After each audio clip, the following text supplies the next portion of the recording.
What's up, everybody? Whoo, that was a long holiday. So I just started Facebook Live a little bit early, like a minute early. And I'm just going to see first off if I did this right, if you guys can hear me. Can you guys hear me at all? Oh, there you guys are. Can you guys hear me? Give me a yes if you hear me.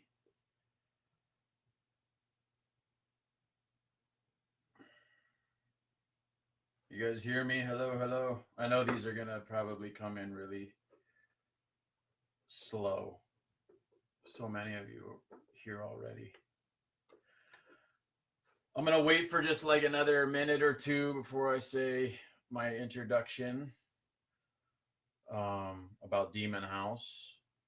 So when we do this, you guys can ask me some questions. I don't know how fast Facebook is going to load these questions, but as I see here now, it's already stuck. So we'll see what happens. But if you guys can hear me, I just want to say hello to everybody. I hope you guys had a happy holidays. I wanted to do a quick Facebook Live with you all because on New Year's Day, really exciting news. We're going to be having the Demon House television premiere on Travel Channel, which is really exciting. And immediately following Demon House premiere is going to be a special 1 hour lost footage special. And what's really cool about this lost footage special is that it includes a lot of investigation stuff that so many of you wanted out of the film. And see, I'm looking at this, guys, and it's all stuck. Oh, wait a minute. I just had to scroll down. Sorry about that. Okay. Do you get a full night's sleep ever? No, I slept horrible last night. So look, I'm going to start answering some of your questions in a little bit, but I just wanted to say thank you all for joining right now. Looks like there's about 5,000 of you guys already. Again, we're going to be having the television premiere of my documentary Demon House on the Travel Channel New Year's Day night. I believe it airs in prime time at 9 p.m., I'm pretty sure. And like I said, as I was getting to this, the really exciting part too is watch the whole film. And then if you haven't seen it yet, you have a little bonus there, or if you have seen it, regardless, you have a bonus there. There's going to be a 1 hour lost footage special. And this 1 hour special, immediately following the Demon House premiere, is footage that was never in the documentary. You know, this was such a long investigation for me, and it was so unique to me. It was so different than any other investigations on Ghost Adventures. And it wasn't just because of how long that I had to investigate it. It was just how this house, how this haunting, how these entities affected people. So it wasn't, yes, and it wasn't your classic, we show up and we use all of our equipment and we do that. It was different than that. I was different. Every time I was there at the house, I was different. It just had this really weird effect on you and anybody that entered in through those doors. I'd say about 90% of the people that walked into that house had some type of effect. It was like you were being exposed to some contagious disease and you just didn't know when your symptoms were going to start.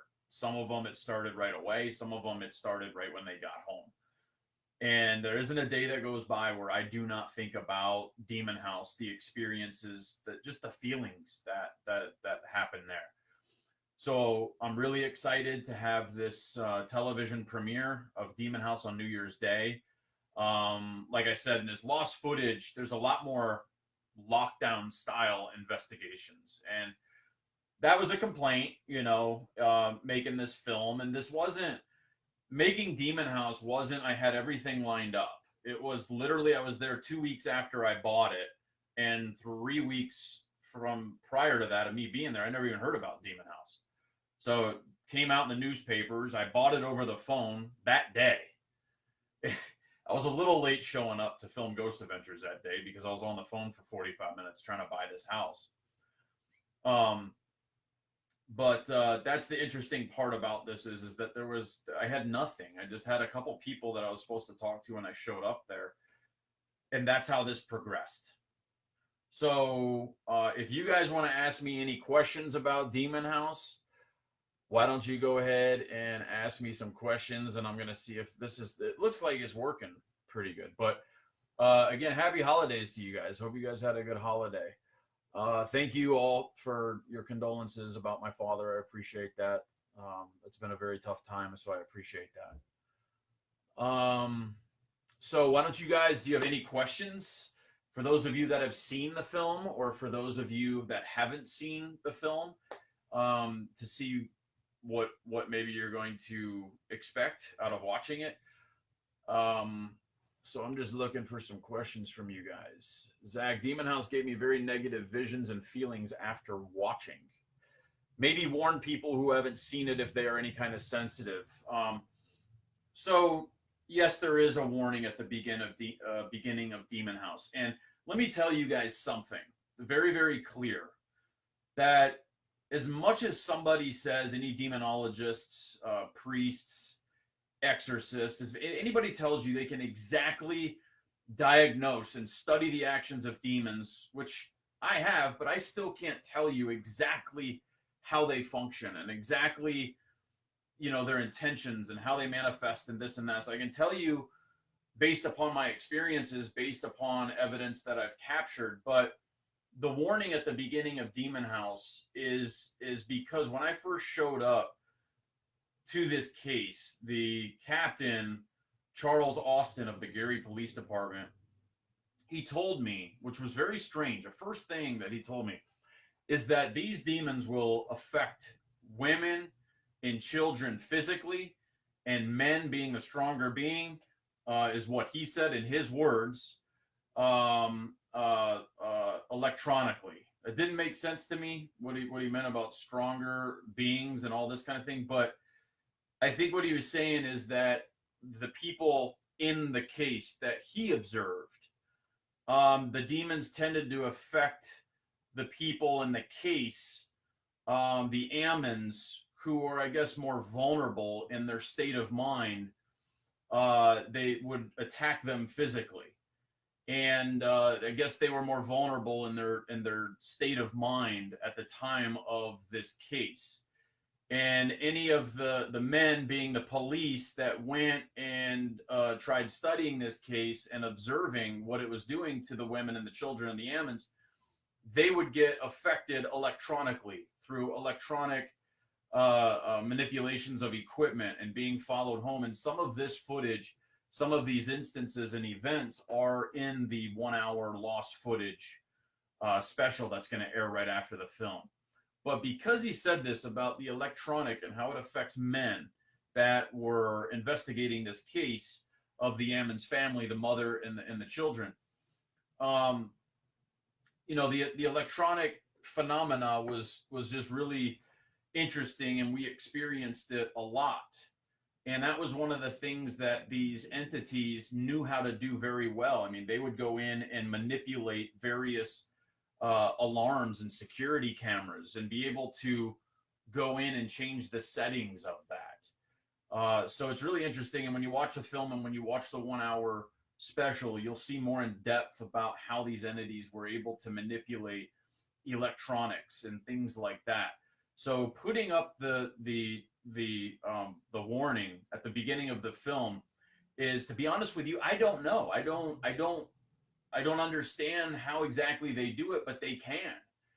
And it seems to me, whenever I was home, whenever I was editing this film, whenever any media was editing any content of the Demon House, things would happen to their systems. Here in Las Vegas, Channel 3 News was editing a package for Demon House, and their whole editing system broke. Just 1 week ago, one of my producers, Mike Dorsey, was editing the 1 hour special, and it screwed up all of his editing equipment. And I remember he's told me something when he was sleeping I don't know if it was a faucet, it was his electronic toothbrush, went off all of a sudden in the bathroom and fell off and vibrated off his counter and fell off onto the floor. This was while he was editing the 1 hour special that you're going to see on New Year's Day.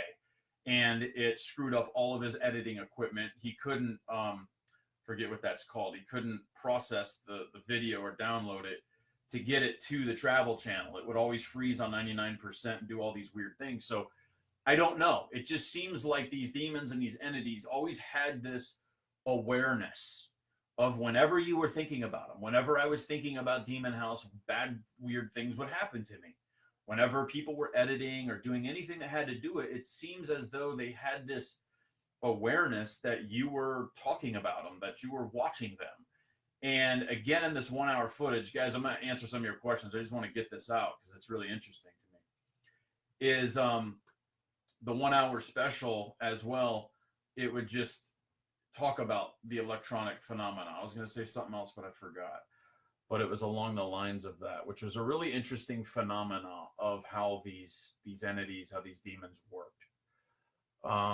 Do you guys have any questions? How do you feel about stepping into the house? I went to your museum, and that is the only room I couldn't go into. Stepping inside of the demon house, I know this isn't a good thing to say, but the way that I felt, it was like, it was scary, it was dark, but it made me feel good. And I'm not supporting any bad creatures, any evil creatures, but I'm giving you an honest answer. When I would walk in there, every time I was filming Demon House, I was always sick. I was sick every single time. And if you watch the film, you'll notice I feel different. I seem different. I was always sick when I was at filming the Demon House and at the house. Always tired. I never slept. But whenever I went into that house, it was just like somebody injected me with something, and I had all this energy, and I just wasn't myself. And I didn't think about, when day to day you think about all the bull crap of your day to day lives, of bills and work and all this kind of stuff. Like when I was in there, I didn't think of any of that stuff. Like that was all back. Something came in, and I know that could sound like a possession. It could sound like a channeling, but it was like, I don't know, I felt weirdly good from it. And I knew that wasn't right. And I knew that the other people that went into the house, the things that happened to them after they left. And the thing that jeopardized the production was when I was at the house and we had an impromptu visit by previous occupants of the house. And they wanted to come inside the house, and she wanted to see her old bedroom. They lived there before the Ammons did, the family that was possessed. And when they came in with their kids and their mother, and well, you'll see what happened. I don't want to give away everything, but something very bad happened to the daughter, and it got me emotional, and it jeopardized the whole production. We stopped filming, I think, for like 8 or 9 months because nobody wanted to work there anymore. Just a couple members of my crew wanted to. Everybody else quit. What time is it? 12:12. Were you blessed before going into the demon house?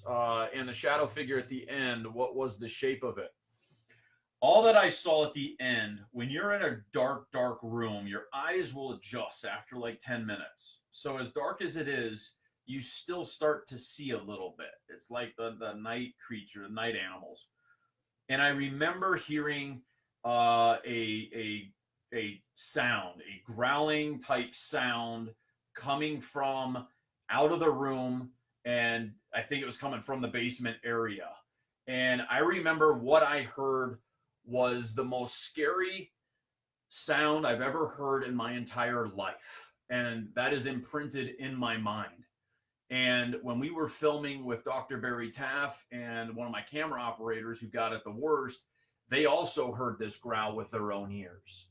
And that sound, I don't know how I stayed in the house at that point. I don't know how I just tried to break out of the house, but at that point I was just frozen in fear. And that happened for about a minute of me just standing in the bed, just sitting there. not knowing what to do, not knowing how to move, and I felt something in front of me. And I think after I heard that growl, it was only like seconds later that I saw something blacker than what I could see, what my own eyes could see. I saw something black come out of the right-hand side of the wall, which is where the bathroom was.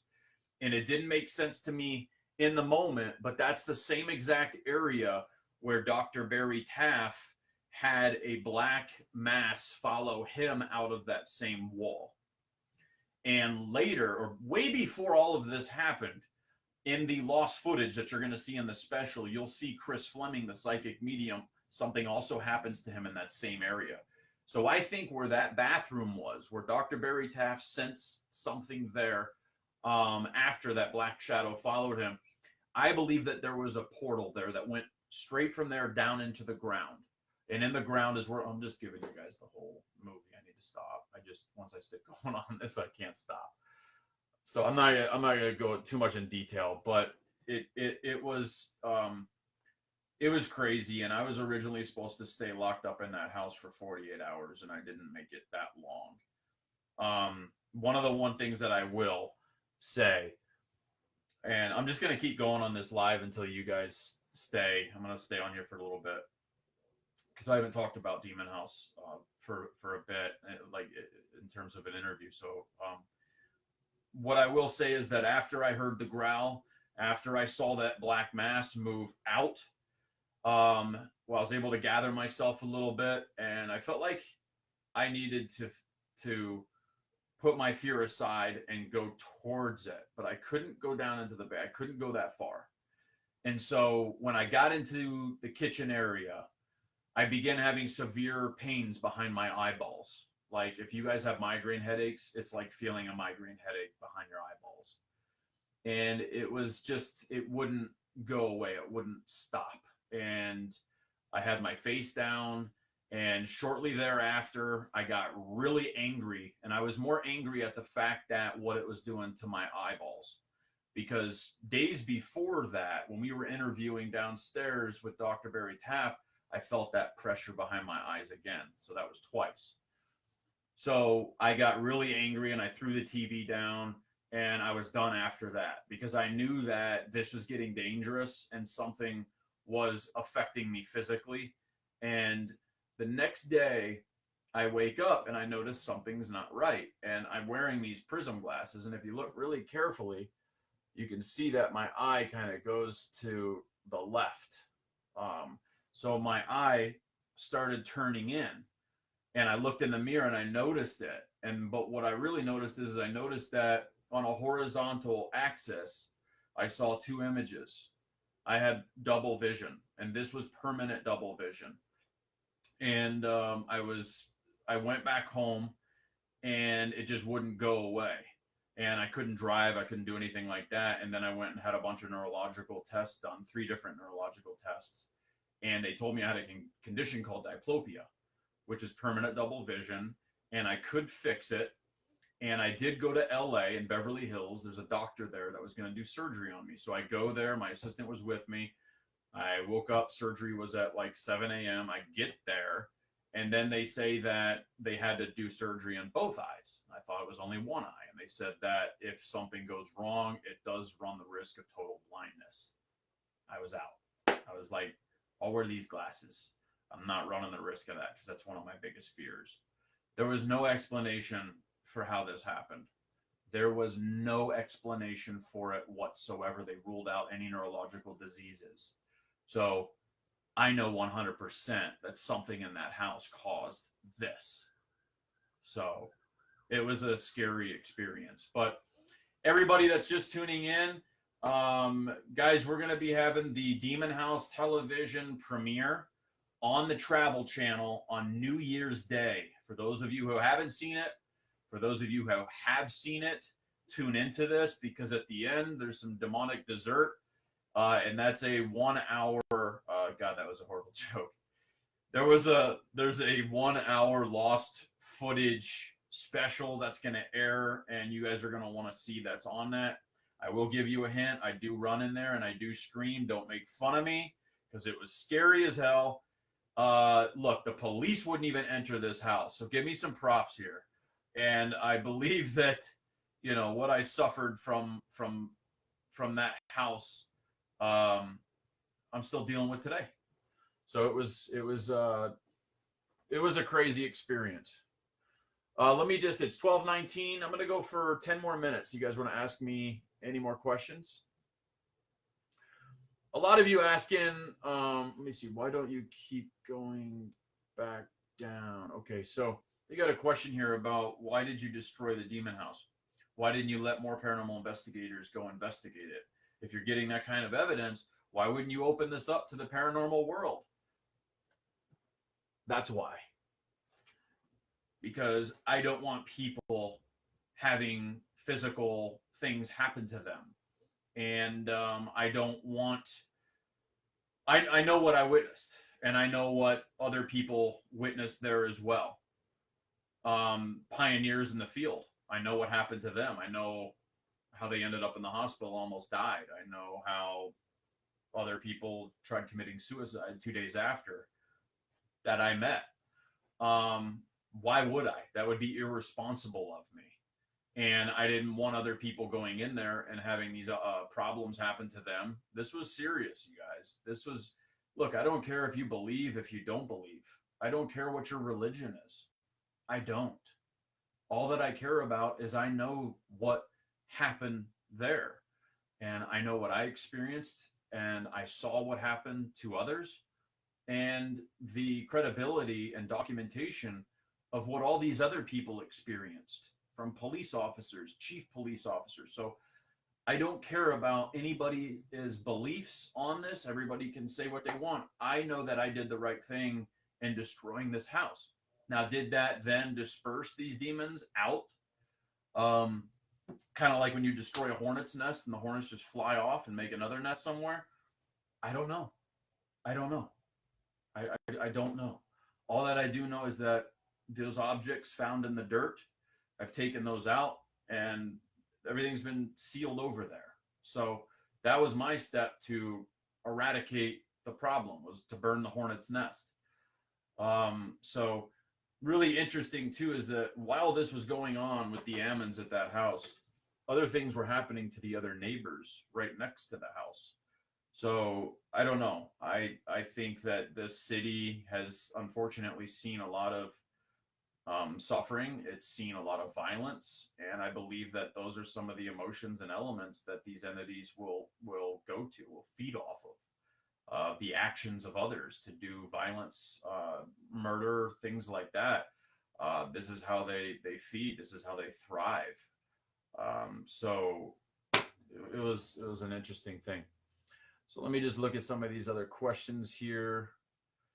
But anyway, I hope you guys had a good holidays. I know we're just a few days away from New Year's. Let's see here. If you guys have any more questions, these are loading really. At the start of the movie, it says the demons can attach to you. I just kind of answered this. I know it was kind of a long answer, but again, you know, because of the electronic phenomena that these demons and entities were doing, and the things that were happening to me, my entire crew, different media, as they would just try to edit packages of the demon house and try to work on things like this, and the problems that they would have, their equipment breaking, things happening to them. And it happened to some of the people that I interviewed at the demon house. I just wanted to let you guys know aware of it. It wasn't any psychosomatic approach to program you into thinking things are going to happen to you. It wasn't any kind of angle of marketing. This was the overall general statement that described this hauntings from the police captain to me, and it started happening. And in the 1 hour lost footage special that will air immediately after Demon House on New Year's Day at 11 p.m., stay up late, you're going to see more about this electronic phenomena and exactly why I put that warning at the beginning of Demon House about watching it. So, hey, I'm just letting you guys know, you know. Let's see here. Any other questions? Will your eyes correct themselves eventually, seeing as it was caused by a demon? Could you have an exorcism? Um, Look, they can correct them in surgery, but it runs the risk of total blindness. I didn't want to take that risk. And look, I hope they do correct themselves. But you know what? I kind of like wearing glasses now. I'm kind of used to it. So I don't know. Might just stick with the glasses for a while. About 5 more minutes. Let's see here. Sherry. So do you own the land plot and plan to build a new house there? I still do own the land. And I'm not planning on building my retirement home on the Demon House property. So no. And I'm not gonna build a playground there or anything like that. I haven't been there since that was demolished. So I have heard from the police there that people have been kind of, you know, going over there and doing rituals, um, and stuff like that on the property. You did what you had to help the family and friends. Thank you, Anne. I give you props. Thank you, Tiffany Malone. Let's see here. You didn't agree. You didn't put down there. You tried to fix it. Okay. Thank you, April Searing. I appreciate that. You have some of the Demon House in your museum. How is that going? Yeah, I'm here right now at the Haunted Museum, at my museum, and I do have some of the relics here. And look, I didn't put them on display here to try to get people injured or this or that. I'm a collector of these things. I'm a collector of cursed items. I'm so fascinated by them. This is a full time thing for me, man. This buildings aren't the only thing that contains energy and that are haunted. I'll tell you what. I mean, so many people have cell phones, are so addicted to these things these days that you could literally use these for trigger objects. And so a lot of the objects that I have are cursed. They have a lot of stories attached to them. Bad things happen. The Demon House was such a huge case for me. It injured me permanently. I have memories of that place that will never erase from my mind. So these relics and mementos from this case are here on display for that very reason. And it's interesting. It's interesting about these objects the police found 2 feet buried under the dirt underneath the stairs. Why wouldn't I keep those? So I do have them on display. The room is, I decided to seal the room. So it has been sealed. I mean, people can still see it, but sealed in terms of my attempts to try to contain it and subdue the powers. People have had experiences in the room. I don't know if some of them have been psychosomatic, people just knowing of, they hear the word demon and they're automatically scared. However, there has been some pretty incredible activity around the Demon House exhibit, but the entire place here has a history and is haunted, so it's hard to exactly target where it's coming from. 12:27, just a few more minutes. Are you in the Haunted Museum? And yes, I am in the Haunted Museum right now. Zach, as a medium, if you get the surgery, you will be okay.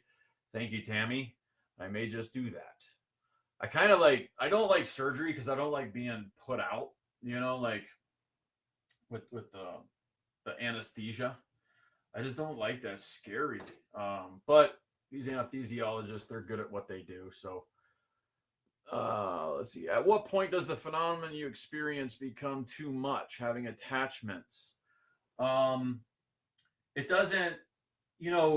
I will say that the attachments that I get from the years and years and years that I've been doing this with the guys, Aaron and Billy and Jay and Dakota. These guys are my brothers, and there's something that we understand with each other that nobody can ever understand, and those are the moments, the exact moments that we're having a very, very profound encounter with something very dark, and we have to be there for each other. We have to help each other. It's like a soldiers, fighting a war. It's like that, and it's that bond. And I've seen the effects that it's had on them, and most recently with Dakota. Dakota's been going through a lot of stuff at his house that I've just recently learned, and I'm trying to help him out. And I've seen things happen to Aaron and things happen to me, and it's what we do. We'll never stop. I mean, I can't speak for those guys, but I'll never stop doing this. It's just sculpted another side of me that I hate death. I just recently went through the loss of my father a couple weeks ago, and it's so painful.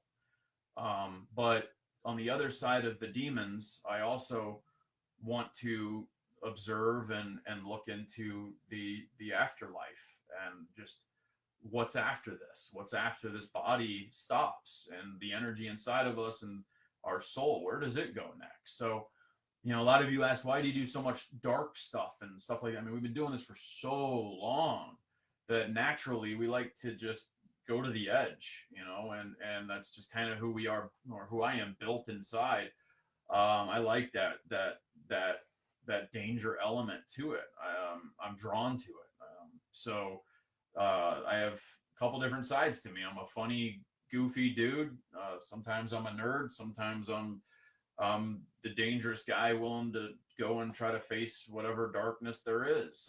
That's just who I am, But that's about it, guys. So I could just blabble forever. So it's 12:30 here. And again, I want to thank you guys so much for tuning in to this live session. I haven't done it in quite a while. Travel Channel asked me if I wanted to do it, and I was like, heck yeah. I want to talk to you guys and answer some of your questions. So again, Demon House, our television premiere is New Year's Day. I believe it's 9 p.m. And immediately following Demon House will be a 1 hour The Lost Footage special. Please don't laugh at me when I run in that Lost Footage special. Something really scared the hell out of me, and you're going to see it. So thank you all for tuning in. I hope you guys had a excuse me. I need some water. It's so dry in the desert. I hope you guys have a great holidays. I hope you have a good New Year's Eve. Don't drink and drive. So we'll see you on New Year's Day, and let's watch the Demon House together. Live tweet with me.